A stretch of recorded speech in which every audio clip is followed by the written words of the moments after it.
ಮಾನ್ಯ ಶಾಸಕರಾದ ಎನ್.ಟಿ. ಶ್ರೀನಿವಾಸ್ ಅವರ ನೇತೃತ್ವದಲ್ಲಿ 80ನೇ ಸ್ವಾತಂತ್ರ್ಯೋತ್ಸವದ ಧ್ವಜಾರೋಹಣ ಕಾರ್ಯಕ್ರಮ ಅತ್ಯಂತ ಸಂಭ್ರಮದಿಂದ ಜರುಗಿದೆ.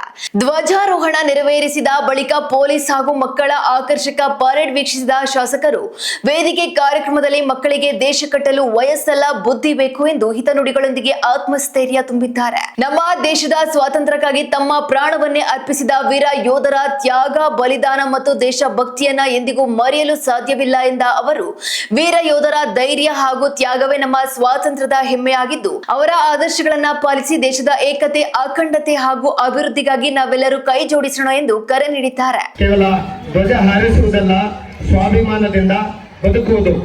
1947ರಲ್ಲಿ ನಮ್ಮ ದೇಶಕ್ಕೆ ರಾಜಕೀಯ ಸ್ವಾತಂತ್ರ್ಯ ಸಿಕ್ತು. ಆದ್ರೆ ಇಂದು ನಮ್ಮ ಮುಂದೆ ಮತ್ತೊಂದು ದೊಡ್ಡ ಹೋರಾಟವಿದೆ.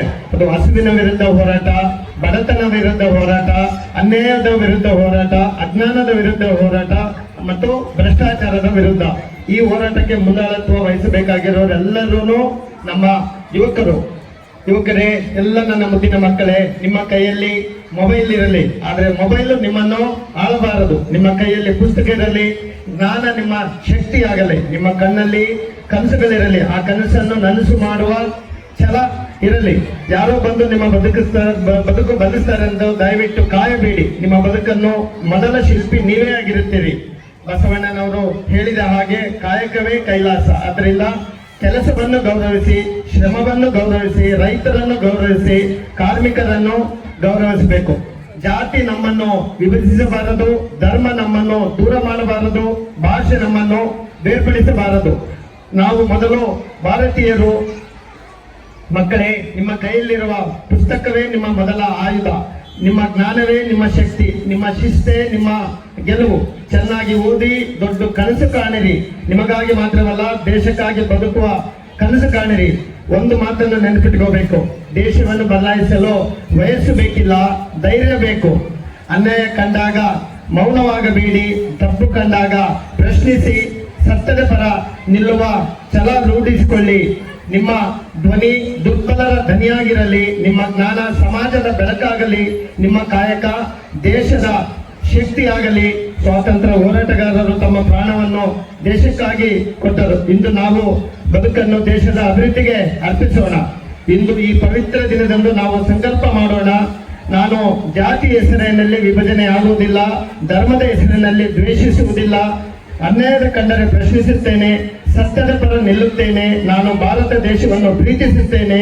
ನನ್ನ ಭಾರತವನ್ನು ಬಲಿಷ್ಠಗೊಳಿಸಲು ನನ್ನ ಕೈಲಾದಷ್ಟು ಕೊಡುಗೆ ನೀಡುತ್ತೇನೆ ಅಂತ ಹೇಳ್ತಾ, ಮತ್ತು ಕೊನೆಯದಾಗಿ ಧ್ವಜವನ್ನು ಹಾರಿಸುವ ಕೈಗಳು 1000ವಾಗಲಿ, ದೇಶವನ್ನು ಕಟ್ಟುವ ಕೈಗಳು 1,00,000ವಾಗಲಿ.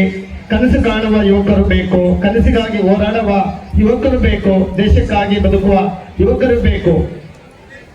ಇನ್ನು ನಮ್ಮ ಕೂಡ್ಲಿಗಿ ವಿಧಾನಸಭಾ ಕ್ಷೇತ್ರ ವಿಷಯ ಬಂದಾಗ, ನಮ್ಮ ಕೂಡ್ಲಿಗಿ ವಿಧಾನಸಭಾ ಕ್ಷೇತ್ರದಲ್ಲಿ ಸಾಮಾಜಿಕ ಸ್ವಾತಂತ್ರ್ಯದ ಕಡೆ ವಾಲುತ್ತಿರುವ ಸಂದರ್ಭದಲ್ಲಿ ಇಲ್ಲಿನ ಜನರ ಬದಲಾವಣೆ ಬಯಸಿದ ಪರಿಣಾಮವಾಗಿ ಅಭೂತಪೂರ್ವವಾದ ಬೆಂಬಲ, ಪ್ರೋತ್ಸಾಹ, ಸಹಕಾರದೊಂದಿಗೆ ನಾನು ಶಾಸಕನಾಗಿ ಆಯ್ಕೆಯಾದ ಬಂದ ನಂತರ ನಮ್ಮ ಸಂವಿಧಾನದ ಪ್ರಜಾಪ್ರಭುತ್ವ ಮೌಲ್ಯವನ್ನು ಮೈಗೂಡಿಸಿಕೊಂಡು ಎಲ್ಲ ವರ್ಗದ ಜನರ ಭಾವನೆಗಳನ್ನು ಗಮನದಲ್ಲಿಟ್ಟುಕೊಂಡು ಪ್ರತಿ ದಿನ, ಪ್ರತಿ ಕ್ಷಣ ಇಲ್ಲಿ ನೆಲ, ಜಲ, ಜನ ಮತ್ತು ಸಂಸ್ಕೃತ ಧನಿಯಾಗಿ ಕೆಲಸ ಮಾಡುತ್ತಿದ್ದೇನೆ. ಮತ್ತು ನಮ್ಮ ಸರ್ಕಾರದ ನಮ್ಮ ಪೂರ್ವ ಮುಖ್ಯಮಂತ್ರಿಗಳಾದಂತಹ ಸನ್ಮಾನ್ಯ ಸಿದ್ದರಾಮಯ್ಯ ಸಾಹೇಬರು ಮತ್ತು ಈಗಿನ ಪ್ರಸ್ತುತ ಮುಖ್ಯಮಂತ್ರಿಗಳಾದಂತಹ ಶ್ರೀ ಡಿ.ಕೆ. ಶಿವಕುಮಾರ್ ಸಾಹೇಬರು ಮತ್ತು ನಮ್ಮ ಪೂರ್ವ ಜಿಲ್ಲಾ ಉಸ್ತುವಾರಿ ಸಚಿವರಾದಂತಹ ಬಿ.ಜೆ. ಜಮೀರ್ ಖಾನ್ ಸರ್ ಅವರು ಮತ್ತು ಇಂದಿನ ಹೊಸ ಜಿಲ್ಲಾ ಉಸ್ತುವಾರಿ ಸಚಿವರಾದಂತಹ ಶ್ರೀ ಕೆ.ಎಸ್. ಬಸವರಾಜರವರು ಮತ್ತು ಎಲ್ಲ ಮಂತ್ರಿಮಂಡಲದ ನೇತೃತ್ವದಲ್ಲಿ 3 ವರ್ಷಗಳಲ್ಲಿ ನಮ್ಮ ಕ್ಷೇತ್ರಕ್ಕೆ ಅಪಾರ ಅಭಿವೃದ್ಧಿ ಕೊಡುಗೆ ನೀಡಿದ್ದಾರೆ. ಒಂದು ಪಂಚ ಗ್ಯಾರಂಟಿಗಳ ಅನುಷ್ಠಾನ ಜೊತೆಗೆ ಸಮಗ್ರ ಅಭಿವೃದ್ಧಿ ಜೊತೆಗೆ ಉತ್ತಮ ಆಡಳಿತ ನಿರ್ಣಯಗಳು ಕೂಡ ಆಗಿದ್ದಾವೆ. ಅದರಲ್ಲಿ ಒಂದು ನಿಮಗೆ ಹೇಳ್ಬೇಕಂತಂದ್ರೆ, ನಮ್ಮ ಹೊಸಳ್ಳಿ ಪೊಲೀಸ್ ಠಾಣೆ ವ್ಯಾಪ್ತಿ ಇವತ್ತು ಕೂಡ್ಲಿಗಿ ಸರ್ಕಲ್ ಬಂದಿದೆ. ಇದು ಬ್ರಿಟಿಷರ ಕಾಲದಲ್ಲಿ ಆಗಿರಂತ ಒಂದು ವ್ಯವಸ್ಥೆನ ಸುಮಾರು 80 ವರ್ಷಗಳ ನಂತರ ಒಂದು ಆಡಳಿತಾತ್ಮಕ ದೃಷ್ಟಿಯಿಂದ ಸುಮಾರು 80ಕ್ಕೂ ಹೆಚ್ಚು ಹಳ್ಳಿಗಳು ಅವರಿಗೆ ತಾಲೂಕು ಕೇಂದ್ರ ಬಿಟ್ಟು ಬೇರೆ ಕಡೆ ಹೋಗ್ಬೇಕಾಗಿತ್ತು. ಇಂಥ ಒಂದು ಬ್ರಿಟಿಷ್ ಕಾಲದಲ್ಲಿ ಆಗಿದಂತ ಒಂದು ಆಡಳಿತಾತ್ಮಕ ಉತ್ತಮ ನಿರ್ಧಾರವನ್ನು ಬಡ ಜನಗಳಿಗೆ ಸ್ಪಷ್ಟವಾದ ನಿರ್ಧಾರವನ್ನು ನಮ್ಮ ಸರ್ಕಾರ ನಮ್ಮ ಸರ್ಕಾರ ಕೈಗೊಂಡಿದೆ ಅಂತ ಹೇಳಕ್ಕೆ ಬಹಳ ಹೆಮ್ಮೆ ಆಗ್ತಾ ಇದೆ. ಇವತ್ತು